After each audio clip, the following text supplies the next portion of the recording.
Allez, instant de conscience avec le concept du cône de perception du docteur John de Martini.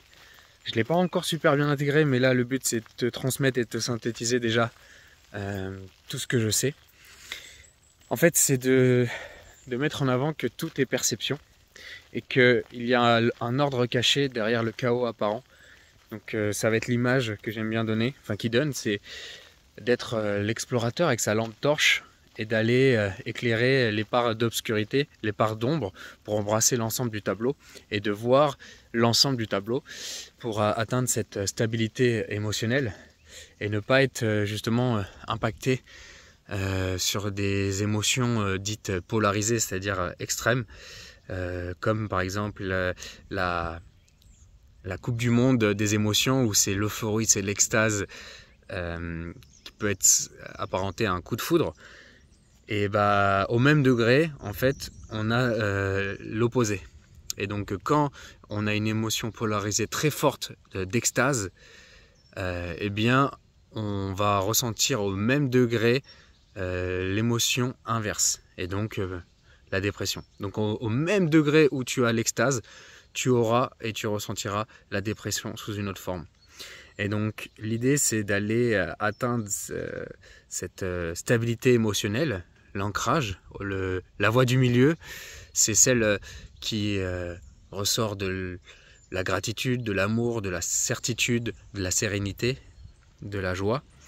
Et donc en fait d'éviter d'osciller entre les extrêmes et recentrer à l'intérieur. Donc le cône, en fait, c'est plus tu as une émotion polarisée, plus ton cône de perception est étroit.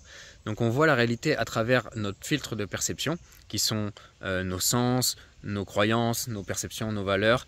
Et bien là, l'idée, c'est de prendre l'ensemble du tableau, donc se poser les questions dont on n'a pas l'habitude de se poser, et donc être l'explorateur qui va éclairer justement ce qu'on ne voit pas encore, pour prendre conscience que dans chaque situation, il y a avantages et inconvénients au même degré. Par exemple, tu ne peux pas être critiqué sans être apprécié au même degré. Tu ne peux pas être idolâtré sans être détesté au même degré.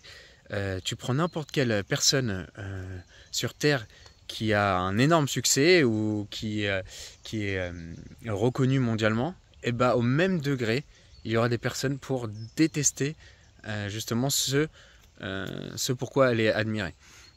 Donc c'est pour ça qu'il y a par exemple sur des personnes reconnues, il y a des haters, parce que c'est la loi de l'équilibre. Donc inversement, bah, même les pires personnes, eh bah, il y aura toujours des personnes pour aimer ce qu'ils font. Parce que c'est la loi de l'équilibre. Donc là c'est par rapport aux relations, mais ça peut être pour plein de choses. Et inversement, par exemple, là je t'ai parlé de l'effet coupe du monde avec l'extase et l'euphorie. Il y a aussi l'effet fin du monde avec la dépression, la tristesse, la colère. Bah justement, le fait d'être critiqué ou d'avoir la sensation d'avoir perdu quelque chose ou quelqu'un, eh bien, de voir l'ensemble du tableau, ça permet, avec justement tout un protocole de questions, ça permet d'élargir son cône de perception et de voir qu'il y a autant d'avantages que d'inconvénients dans chaque situation. Donc dit comme ça peut sembler déroutant ou moi je m'en souviens la première fois que j'ai pris conscience de ça, que dans chaque situation en fait tout était équilibre et qu'il y avait autant d'avantages que d'inconvénients. Et ben en fait j'avais de la résistance, voilà. J'y croyais pas, et en fait quand tu fais cet exercice et de processus de réduction quantique, en fait de rééquilibrer un trait de personnalité ou de nos perceptions, et il y a un préparateur mental qui s'appelle Pierre David qui lui appelle ça la dépolarisation. C'est qu'on vient rééquilibrer tout ça, une situation, un événement qui cause de l'énergie négative, de la frustration, de la colère. Eh bien, lorsqu'on équilibre en montrant qu'il y a autant d'avantages que d'inconvénients, et que ça demande du temps de creuser, d'aller éclairer la part d'ombre, eh bien, on arrive à cet ancrage de sérénité, d'ouverture du cœur, de sérénité, de gratitude, de reconnaissance pour la vie. Et ça, c'est ultra puissant. Donc, je suis qu'au tout début du process, je te synthétise le cône de perception, que le but c'est d'ouvrir son champ de conscience et de perception pour arriver à cette sérénité et à cette voie du milieu qui amène cet apaisement émotionnel. Et en fait, plus on est dans cet état de centrage, plus on a de l'énergie vitale qui se dégage. Et quand on oscille entre les extrêmes, ben en fait, même l'extrême positif nous puise de l'énergie. Donc, tout l'enseignement est là, et je passerai le reste de ma vie à étudier justement cette question d'équilibre des perceptions, de symétrie, pour pouvoir voir où l'opposé se cache et voir la beauté derrière chaque chose.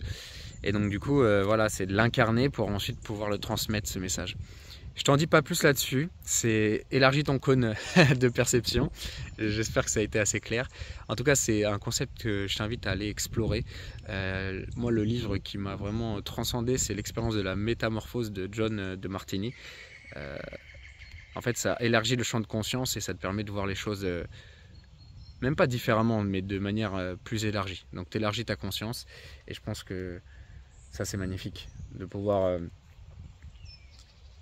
voir les choses avec un plus grand espace. Ça permet de prendre du recul sur chaque situation et de plus être dépendant émotionnellement, mais être maître de soi et être intelligent émotionnellement. Je t'en dis pas plus, fais-moi un retour si ça t'intéresse. Nous on avance, jamais parfait, toujours meilleur. Ciao.